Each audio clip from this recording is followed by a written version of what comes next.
दोस्तों, अगर आप उन लोगों में से हैं जिन्होंने 2023 में बहुत सारे अपने एम बनाए हैं, ऑब्जेक्टिव्स बनाए हैं, गोल बनाए हैं, लेकिन उन्हें डाउट है कि आप उसे पूरा कर पाएंगे कि नहीं कर पाएंगे, या आप उन लोगों में हैं जिन्होंने पिछले साल भी बहुत से एम बनाए थे पर उन्हें पूरे आप अचीव नहीं कर पाए, या आप अपनी डे टू डे लाइफ में भी बहुत से गोल्स और आपने अचीव नहीं कर पाते।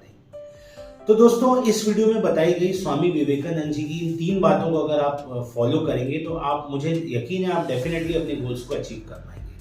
यूं तो स्वामी जी ने बहुत सारी बातें कही थी जिसकी सारी बातें हमें अपनी लाइफ में इंप्लीमेंट करनी चाहिए। उनमें से 3 इंपॉर्टेंट टिप्स जो आपकी लाइफ में बहुत इंपॉर्टेंट रहेगी वो मैं आपके लिए लाया हूँ, और ये 3 टिप्स को अगर आप फॉलो करते हैं तो आपको आउटपुट जरूर मिलेगा। तो सबसे पहली बात दोस्तों स्वामी जी ने जो कही थी वो थी, खुद को कमजोर समझना सबसे बड़ा पाप है। दोस्तों, हम में से बहुत से ऐसे लोग हैं जब जो गोल सेटिंग करते हैं तो वो ये सोचते हैं यार ये गोल मैं अचीव कर पाऊंगा कि मैं नहीं कर पाऊंगा, क्या मेरे में वो कैपेबिलिटी है या नहीं है। दोस्तों, यकीन मानिए, आप दुनिया का कोई भी गोल अगर आप सेट कर रहे हैं उसमें से आप याद रखिए 95% वो गोल कोई और भी दुनिया में सेट कर चुका है और उसे अचीव भी कर चुका है। 95% गोल्स ऐसे ही होते हैं। तो ऐसी कंडीशन में आपको अपने ऊपर इन्फिनिटी कॉम्प्लेक्स, अपने बारे में ये नहीं सोचना कि मैं कर पाऊंगा कि नहीं कर पाऊंगा। आपको, अगर आप ऐसा सोचते हैं तो उससे बड़ा पाप कुछ नहीं है। तो दोस्तों, पहली बात आज से बंद करिए कि मैं ये कर पाऊंगा कि नहीं कर पाऊंगा। दूसरी बात दोस्तों, स्वामी विवेकानंद जी की दूसरी बात दोस्तों, उन्होंने कहा कि किसी भी दिन जब आपके सामने कोई समस्या ना आए, आप सुनिश्चित हो सकते हैं कि आप गलत मार्ग पर चल रहे हैं।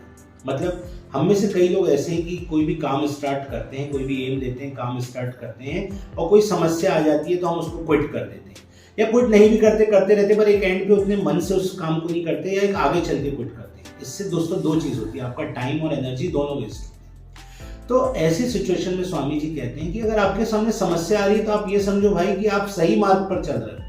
अगर कोई समस्या नहीं आ रही, मतलब कोई कुछ नहीं कह रहा है, कोई गड़बड़ नहीं हो रही है, मतलब आप गलत मार्ग पे हो। आपने ऐसा चुना है कि मार्ग चुना है जो आपके कोई काम का नहीं। तो दोस्तों, क्विटिंग एटीट्यूड छोड़ने के लिए ये बात बहुत इंपॉर्टेंट है। और तीसरी और सबसे इंपॉर्टेंट स्वामी विवेकानंद जी की जो बात है वो मैं आपसे शेयर करता हूँ, जो आपने कई बार सुनी भी होगी। उठो, जागो और तब तक मत रुको जब तक लक्ष्य की प्राप्ति ना हो।